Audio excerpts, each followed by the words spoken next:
not yet flown overseas. These are shots of our planes flying through Flak over France and the Low Countries, over Germany and Italy, over Jap Islands in the South Pacific. It looks tough. It is tough. This is no attempt to minimize the danger of flak. The gunners are good, particularly the Germans. Their weapons and methods are good. Good enough to lay a shell on a plane 5 miles up, flying 300 miles an hour. Nevertheless, we've got a higher percentage of planes coming back now. There are a couple of reasons for that. One is the plain guts and skill of our bomber crews. Another is the increasing information from our flak intelligence. Bomber crews are forewarned as to what to expect, specifically. They're told, for instance, to begin taking evasive action 3 minutes off the enemy coast. It will consist of 20-degree changes in course, made at least every 30 seconds and held for at least 10 seconds. Here, you are to gain 1,000 feet in altitude. Arriving at your initial point, make a 90-degree change of course, lose 1,000 feet, and continue evasive action until you start your bombing run. Positive statements? The men in this room prefer it that way. They've learned that a bomber formation can't just take flak as it comes. They know that these briefing room statements are based on a scientific study, and they understand why evasive action must be flown exactly as planned. So that those of you who do not know can get the same understanding, let's have a good look at this flak business. Enemy anti-aircraft weapons vary from heavy guns like the German 88mm flak, the German 105mm flak, the Japanese 75mm, to small caliber automatic weapons like the German 20mm or the Japanese 25mm triple pom-pom. There's a great difference in methods of fire between the heavy gun and the small caliber automatic weapon. The heavy gun destroys aircraft by using a time-fused shell to put a large explosive burst in the near vicinity of the target. It must be, and is, accurate to high altitudes. The automatic weapon depends on a dense concentration of fire, flexibly controlled. Its shells explode when they actually hit the target. In heavy anti-aircraft fire, the problem of getting the necessary accuracy requires painstaking fire control. Let's see why. A heavy gun's shell takes roughly 1 second to climb 1,000 feet. It would take then about 27 seconds for a shell to reach the 27,000-foot level. This plane represents a bomber formation flying 200 miles per hour. If the gun is aimed directly at the planes at the time the shell is fired, the formation will have moved on almost 2 miles before the shell reaches their altitude. That's why a gunner always leads his target, like a hunter firing at ducks in flight.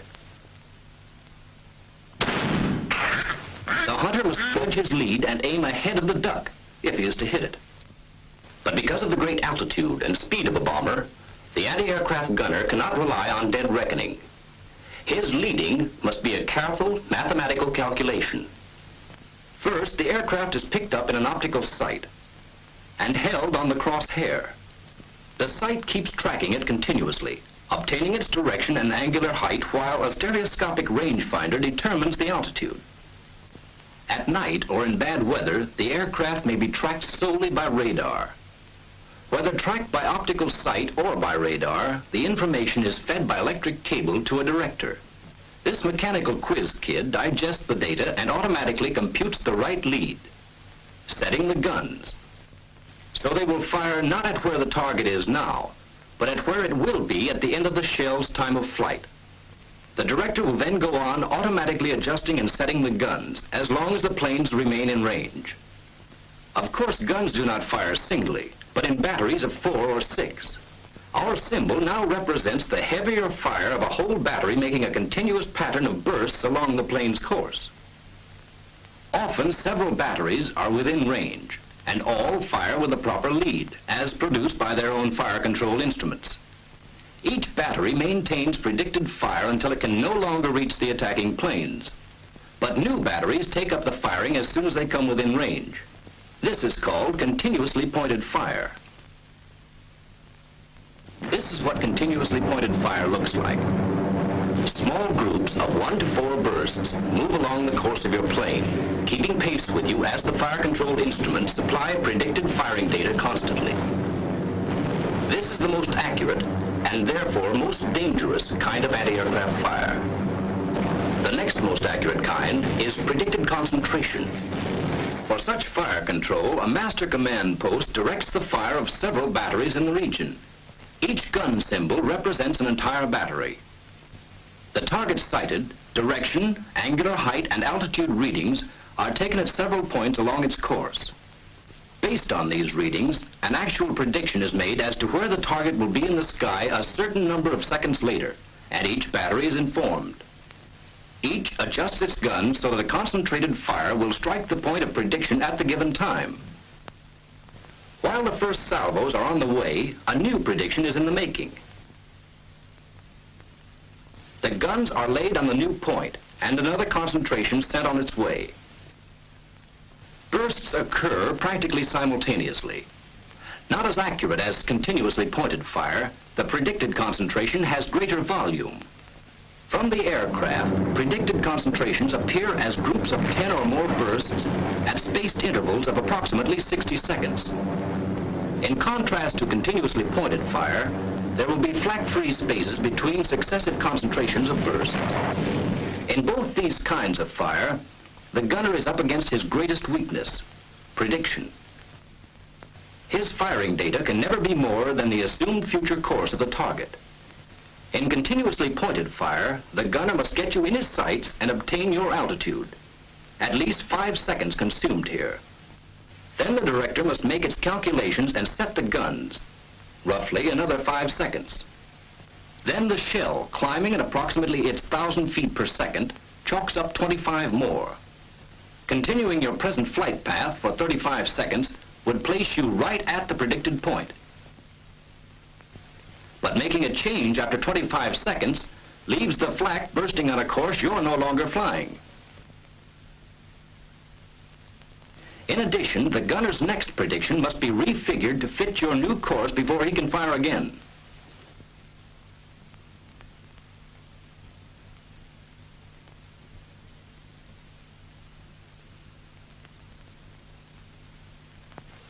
In predicted concentrations, the gunner has an even longer time lapse to contend with. For plotting the target's course, 25 seconds. For making a prediction, 5 seconds. For the telephoning and actual setting of the guns of the various batteries, 10 more. Adding 25 seconds for approximate time of flight gives us a total of 65 seconds. However, by flying planned evasive action, that is a point you'll never reach. You can see from this that if you knew when to make changes and what changes to make, you could continuously defeat the predictions. Well, that's what flak intelligence has figured out. As a rule of thumb on when to make changes, you're given this. Never fly one flight path for a greater number of seconds than you are up thousands of feet. In other words, flying at 30,000 feet, make a change at least every 30 seconds. In planning what kind of changes to make, we must avoid ineffective evasion. Do not fly a sinuous course illustrated here, because such small, regular variations can be averaged out.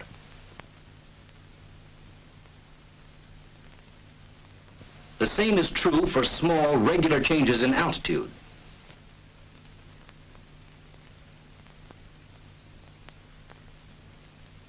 Even a constantly curving course must not be maintained for too many seconds at your altitude because the newer directors can predict on such a curve. They can also predict on constant changes of altitude.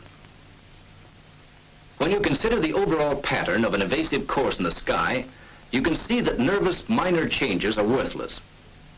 Instead, compromising between what confuses gunners the most and upsets your formation the least, we plan this sort of evasive action. Changes in course of a minimum of 20 degrees.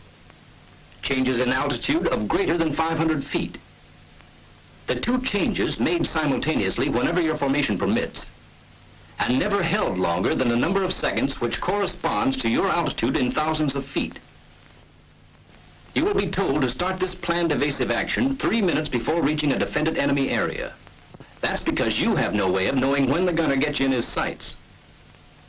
To ensure against flying straight and level long enough for the gunner to get off even one accurate prediction, evasive action is started before you're in range. If for any reason accurately predicted fire is impossible, the enemy can still resort to a third type of fire called barrage.